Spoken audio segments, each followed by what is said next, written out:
The ocean was never meant to be quiet. At 6 miles below the surface, where the weight of the world crushed even the thought of survival, silence didn't exist. The deep groaned, shifted, whispered in frequencies beyond human hearing. It was a place of darkness, pressure, and secrets buried in the abyss since the dawn of time. And now it had revealed something that should have never been found. Jesus Christ, Dr. Alec Carter whispered, gripping the control panel inside the Nautilus 3 submersible. The tiny craft vibrated with tension, its thick hull groaning against the crushing deep. The dim green glow of the control interface reflected against his helmet visor as he stared in disbelief at the sonar feed. The trench had opened. Not a cave. Not a fissure. Something else. A perfect, swirling void, an absence of matter, a hungry mouth in the blackness. A wormhole. Carter's breath fogged the glass of his helmet. He could hear his own heartbeat, impossibly loud, thrumming in his ears. "Mission Control, do you copy?" he said, his voice tight with controlled panic. Static. Then, a crackling voice burst through the comms. "Nautilus 3, this is Mission Control. What's your status? I have a visual. It's not a thermal vent. It's moving." He struggled to find words that made sense. "It's pulling water into itself, but there's no outflow. No heat signatures. No seismic activity. A tense silence from above." Then, confirm the reading, Nautilus 3. "Are you saying it's artificial?" Carter's fingers twitched over the controls, adjusting the sub's position, feeding in more light. The thing before him, an infinite abyss surrounded by the heaviest pressures on Earth, defied nature itself. "I don't know what I'm saying," he admitted. "But I'm going in." Negative, Nautilus 3. "Hold position." "I repeat, hold." Carter switched off the radio. He knew they'd try to recall him, and he knew something else. He couldn't leave this mystery unexplored. As he nudged the thrusters forward, the Nautilus 3 lurched toward the impossible void. The moment he crossed the event horizon, everything went wrong. The sub screamed. The pressure alarms blared in his ears as gravitational forces twisted reality around him. The blackness wasn't empty. It was a tunnel, shifting and warping like a living thing. Carter's vision blurred as light fractured and reformed in impossible patterns. The sub spun, sucked forward at a velocity no human vessel should endure. Then, just as suddenly, silence. No crushing pressure. No suffocating blackness. Carter gasped, his breath ragged. The submersible floated in clear water. Not the deep ocean. Not the Mariana Trench. His shaking hands gripped the controls, reorienting himself. The sensors flickered, struggling to process the data. Then, the external cameras caught something. A sky. He wasn't at the bottom of the ocean anymore. Alec Carter's breath hitched. He saw a landscape beneath the water, a submerged city, an entire metropolis buried under a sapphire sea. Towering skyscrapers covered in coral. Massive bridges draped in seaweed. Statues, roads, remnants of a world that should not exist beneath the waves. Then, motion. Something massive moved between the buildings. Silhouettes in the deep. And then, a shadow passed over his submersible. He looked up, and he saw it. A second Earth. Hanging in the sky, above the waterline, as if the laws of physics had no meaning here. His mind struggled to comprehend. The clouds, the continents, the oceans, it was identical. Another Earth. Impossible, he whispered. Something slammed into the sub. The impact sent the Nautilus 3 spinning, alarms screeching. Carter barely had time to register movement before a second impact struck, shattering a section of the hull plating. He caught a glimpse of them. Not fish. Not whales. People. Humanoid figures, sleek and impossibly fast, their bodies adapted to the water as if they were born from it. Their eyes glowed with an unnatural light, their hands gripping weapons that shimmered with energy. They were attacking. Carter reached for the emergency thrusters, but the third strike hit the sub with impossible force. The hull buckled, water surged in. The last thing he saw was a figure reaching for him, an inhuman face staring through the cockpit glass. Then, darkness, pain. Carter woke up coughing, his body convulsing. Water spilled from his lungs as he vomited onto a cold, metallic surface. The room around him pulsed with an eerie bioluminescence, the walls seemingly alive with shifting light. The air was heavy, dense, but breathable. A low hum filled the space, like the deep resonance of a whale's song. "Where?" he rasped. Something moved. A figure stepped into view. Tall, graceful. A humanoid shape wrapped in a suit of metallic fibers that shimmered with the pulse of the room. The creature's eyes were pure white, without pupils, glowing faintly. It studied him with an expression Carter couldn't read. He forced himself up, his limbs trembling. He wasn't restrained. That was a good sign. "Can you understand me?" he asked, his voice hoarse. The being tilted its head. Then it spoke, not with words but directly into his mind. "You crossed the veil." Carter shuddered. The voice wasn't singular. It was layered, as if multiple beings were speaking in unison. "What is this place?" he asked, his heart pounding. "Where am I?" The being took a step closer. "The ocean between worlds. The threshold of the lost. You are not the first to trespass here." His skin went cold. "Then who was?" The being lifted a hand. The walls shifted, revealing a view outside. Carter's breath caught in his throat. He saw more ruins. But this time, they weren't just beneath the sea.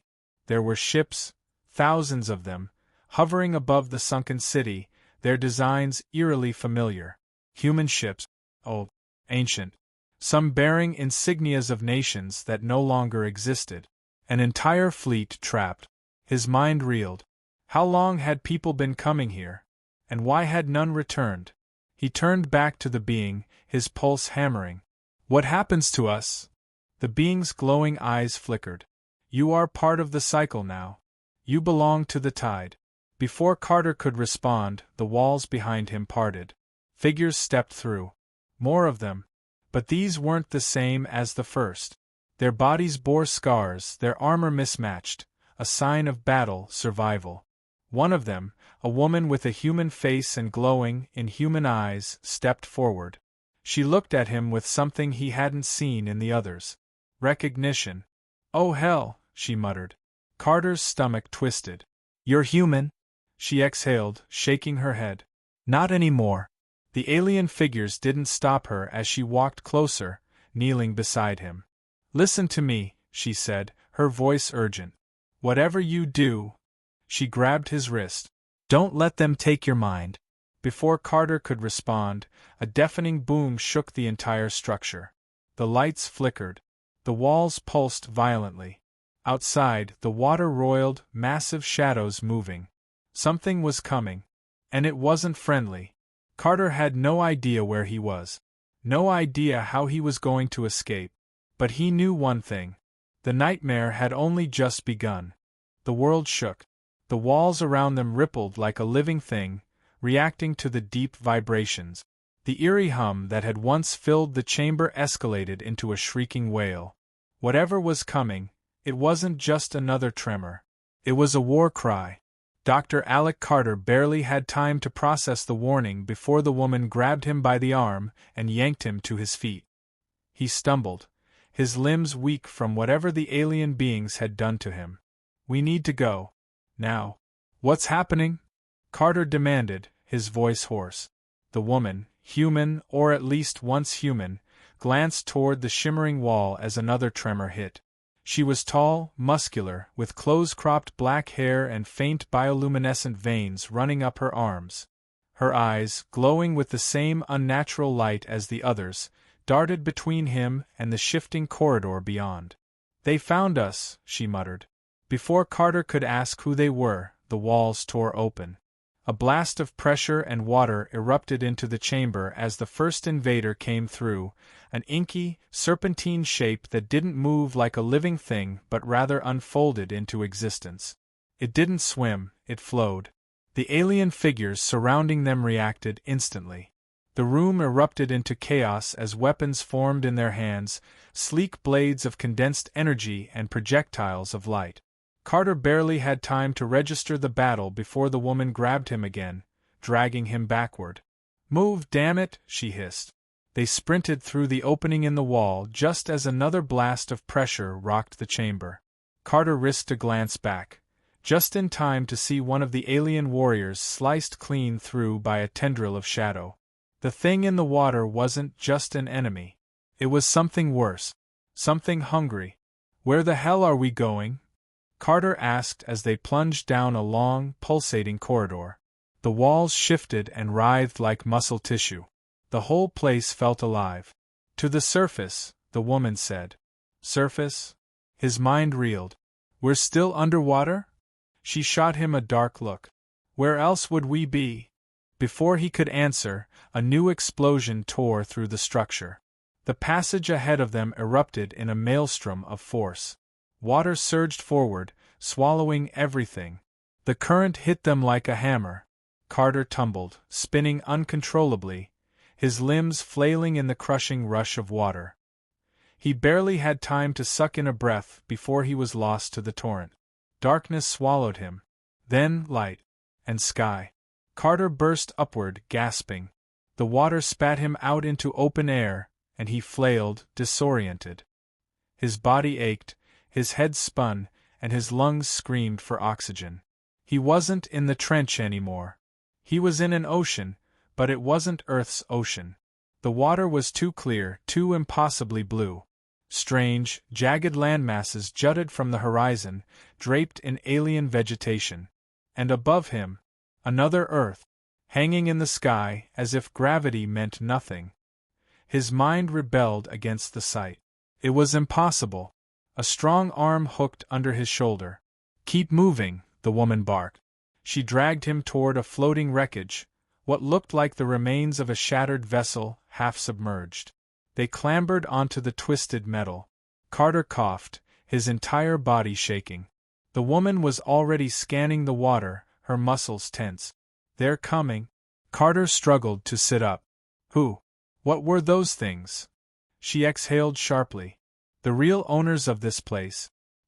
He followed her gaze and saw the water boiling. The first form emerged, a towering, sleek shape, humanoid but wrong, its elongated limbs twisting unnaturally. Its head had no features except for a shifting, black void where a face should be. Then another. And another. They were rising from the depths, an army of nightmare figures. "We need to move," she said, her voice tight.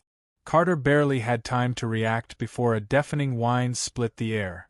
A new presence roared overhead, something massive. A ship. Not alien.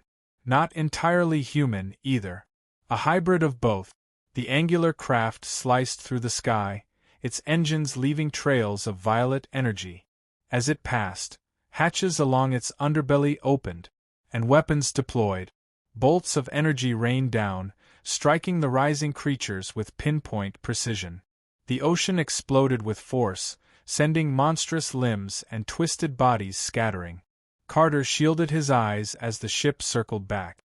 The woman beside him didn't hesitate. She raised an arm, one he now realized was mechanical, fused with some form of alien tech. A bright signal pulsed from her wrist. The ship responded. A sleek, dark vehicle detached from its hull, a dropship diving straight for them. Carter's stomach lurched. "You had backup this whole time?" The woman gave him a wry look. "You were Plan B." The dropship hit the water in a controlled crash. A hatch hissed open. "Move," she shouted. Carter didn't argue. They sprinted across the floating wreckage and leaped for the hatch just as the creatures surged forward. One lunged, its elongated fingers just brushing Carter's ankle. Then the hatch slammed shut. Inside, the ship was cramped and dimly lit, the walls covered in alien script. A voice crackled over the comms. "Jesus, Arya, you cut that close." Carter turned. A man sat at the controls, his face lined with scars, his eyes sharp with experience. He looked human. Mostly. The woman, Arya, dropped into a seat. "Drive, Malik. Now."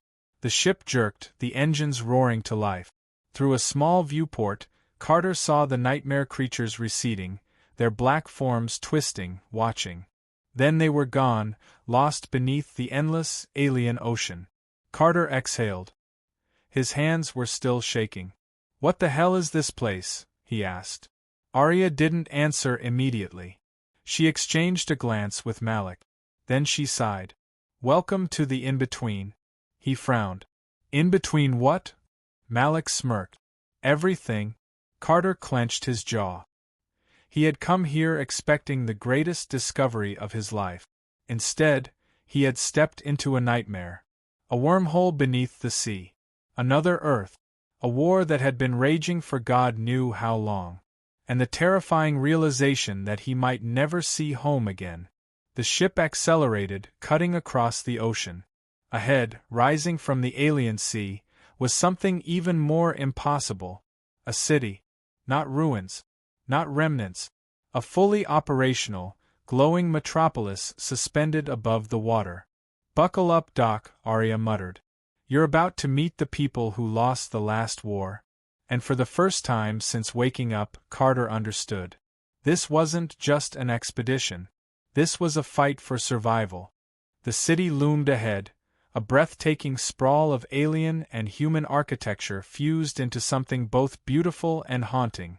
Towering structures curved impossibly upward, suspended over the water by technology Carter couldn't even begin to comprehend.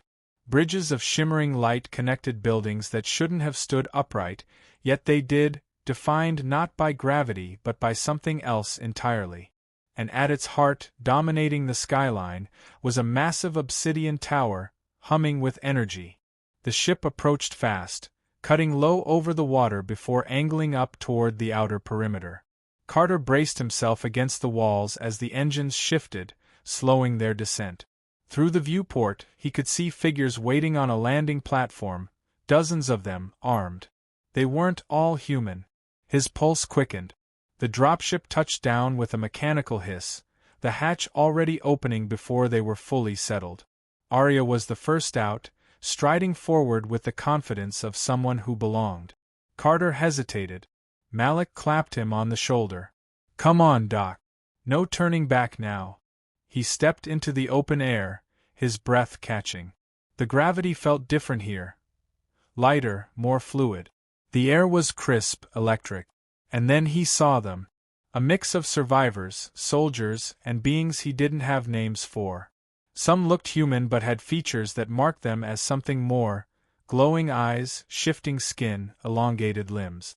Others were completely alien, their bodies sleek and unfamiliar, moving with unsettling grace.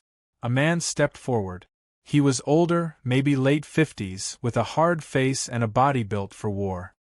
His right arm was missing from the elbow down, replaced by an intricate mechanical limb covered in glowing runes. "Arya," he greeted, his voice like gravel. "You're late." "Had to pick up some dead weight," she replied, jerking her thumb toward Carter. The man's eyes locked onto him. Cold. Calculating. "You're the scientist?" Carter swallowed. "Dr. Alec Carter, Deep Sea Research Team." I know who you are."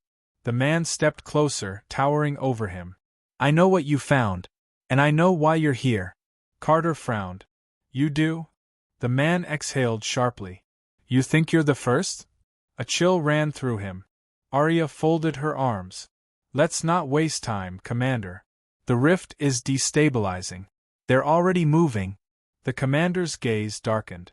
"Then we don't have time to waste." He turned sharply, gesturing for them to follow.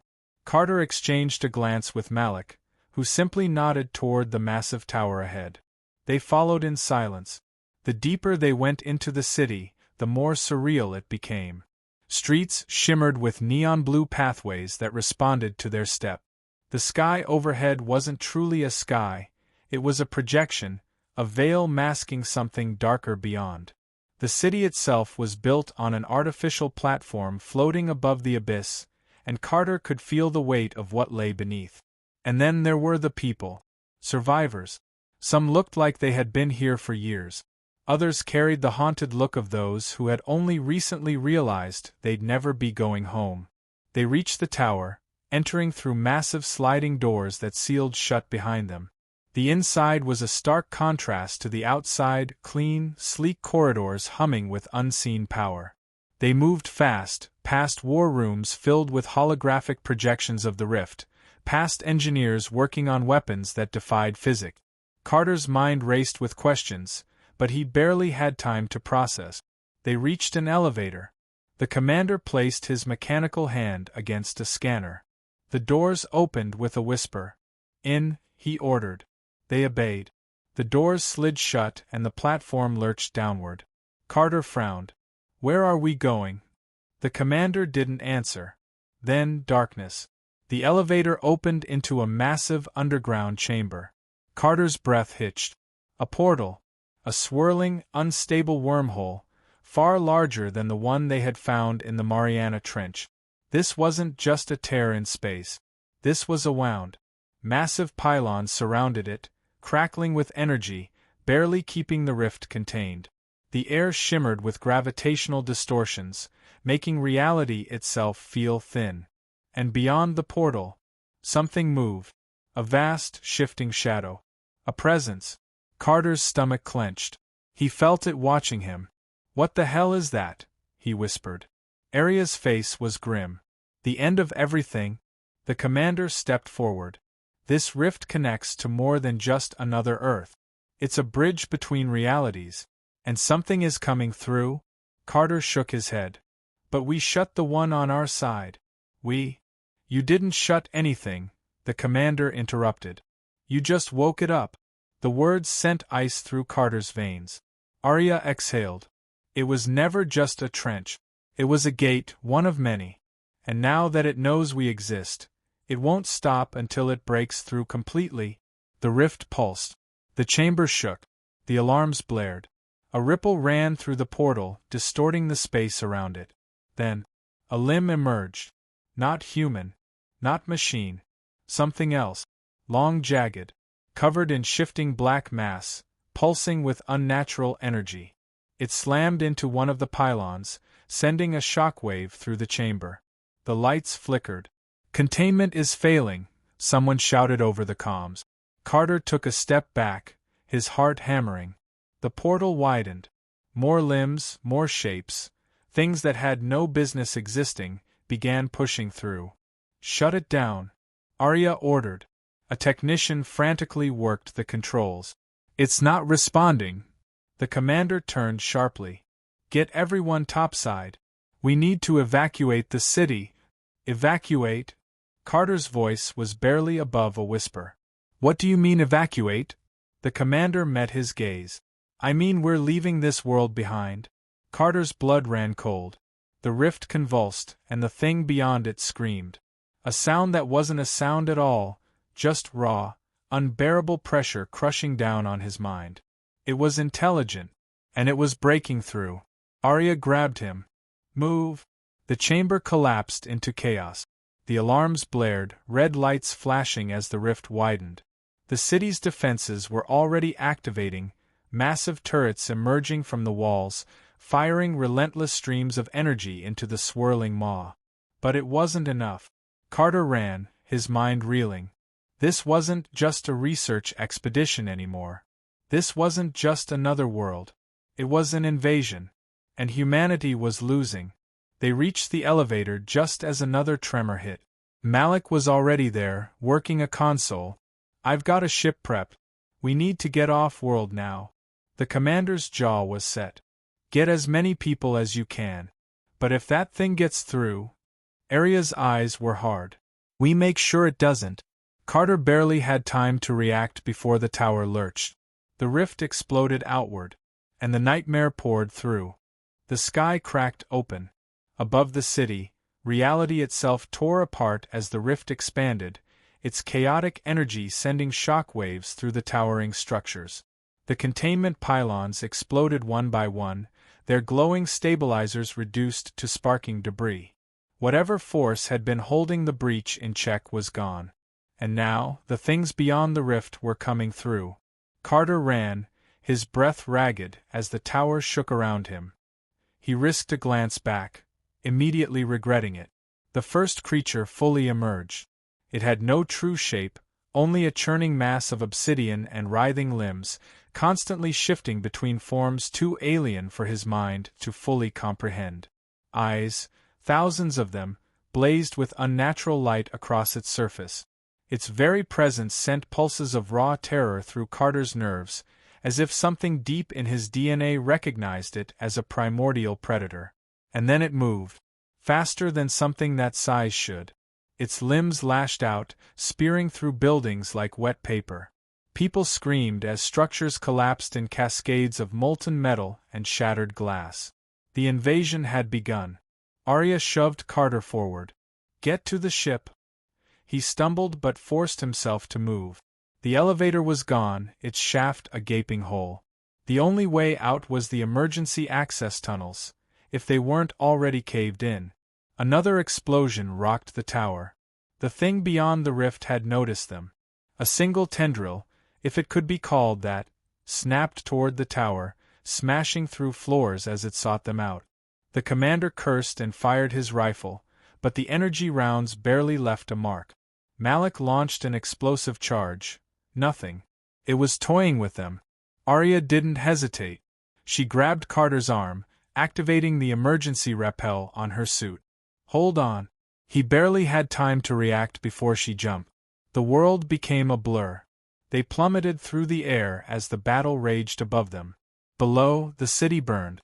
Ships lifted off in frantic evacuation attempts, only to be snatched from the sky by tendrils of darkness. They hit the ground hard, rolling across the fractured pavement. Carter's lungs screamed, but he forced himself to move. Ahead, their escape ship. It hovered near the city's edge, its engines firing at full burn. Malik was already sprinting toward it, covering the distance in impossible stride. The commander followed, barking orders into his comm. Carter pushed forward, legs burning, lungs on fire. Arya stayed by his side, moving fast but ready to drag him if necessary. They were so close. The ground shattered. A massive limb burst from below, upending the street, sending bodies flying. The ship rocked violently as shock waves slammed into it. The thing wasn't letting them go. The commander roared, unloading his rifle into its exposed flesh. This time, the shots did something. The creature recoiled, its form distorting for a moment. Malik took the opening, sprinting up the debris and leaping onto the boarding ramp. "Get in. Now." Arya shoved Carter forward. "Go." He climbed, every muscle screaming. Hands grabbed him. Crew members pulling him in just as another impact nearly knocked the ship from the sky. Arya was right behind him. The commander. Carter turned just in time to see him go down. A tendril pierced through his chest. For a moment, the man didn't react. He simply looked down, as if trying to process what had happened. His mechanical arm twitched, fingers clenching. Then the creature ripped him in half. Carter screamed. Arya didn't hesitate. She grabbed a rifle and fired one last shot, directly at the explosives still strapped to the commander's lifeless body. The resulting explosion was blinding. The creature reeled back, its shriek tearing through the ruined city. The opening was small, seconds at best. "Now, Malik!" Arya shouted. The ship's engines roared. They blasted into the sky, escaping just as another limb swiped through the space they had occupied. The burning city shrank beneath them. The rift loomed large, growing, pulsing, consuming. Carter's hands shook as he strapped into a seat. This wasn't just an attack. This wasn't just an invasion. This was annihilation. Malik's voice came over the comms. "We don't have long before that thing notices we're gone." Arya moved to the controls, her expression unreadable. "We need to seal the rift?" Carter blinked. "How?" She turned to face him. "With this ship?" His heart stopped. "You're talking about a suicide run." She didn't flinch. "It's the only way." The silence that followed was crushing. Malik clenched his jaw but didn't argue. The remaining crew, bloodied, terrified, waited for a command. Carter's mind raced. There had to be another way. And then, an idea. He turned to Malik. The reactor, what's it running on? Malik frowned. Fusion core, why? Carter's pulse quickened. Because if we overload it at the right frequency, we might not need to fly the ship into the rift. We could collapse it from a distance. Arya's eyes narrowed. You're sure? No, he admitted. But I'd rather take that chance than die in a collision. She exhaled sharply. Malik, get it done. He moved fast, tearing through the ship's interface. Rerouting all power, overloading stabilizers, setting frequency modulation to match the rift's energy signature. Carter felt the ship tremble. The rift was reacting. It knew.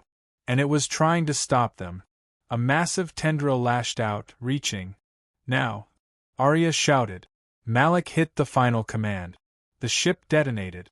A pure white burst of energy erupted from the core, cascading outward in an expanding sphere. The rift convulsed.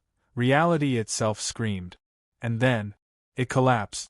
The shockwave sent them tumbling through the void. Carter felt himself spinning, weightless, untethered. Then, darkness. He awoke to silence. The first thing he felt was gravity. Real, steady gravity. The second thing, air. Thick, cool. He opened his eyes. He was in a metal chamber, strapped to a medical cot. Machines hummed softly around him. And then, Arya. Sitting across from him, arms crossed. Alive. His throat was raw. Did we? Her lips twitched in something resembling a smile. Yeah. We did. He exhaled, his body sinking into the cot. What happened? Malik's voice came from the doorway. The explosion forced the rift to collapse inward, cutting off whatever was trying to come through.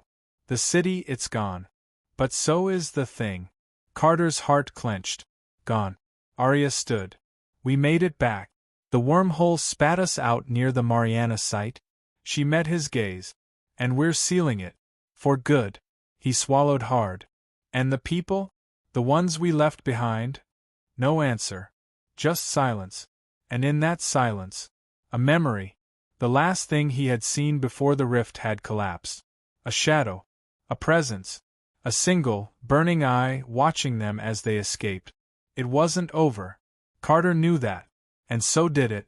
Somewhere, in the dark spaces between worlds, it was waiting. For the next door to open. For the next mistake. For the next chance to finish what it had started. Carter shivered. And outside the station, deep in the abyss, something stared back.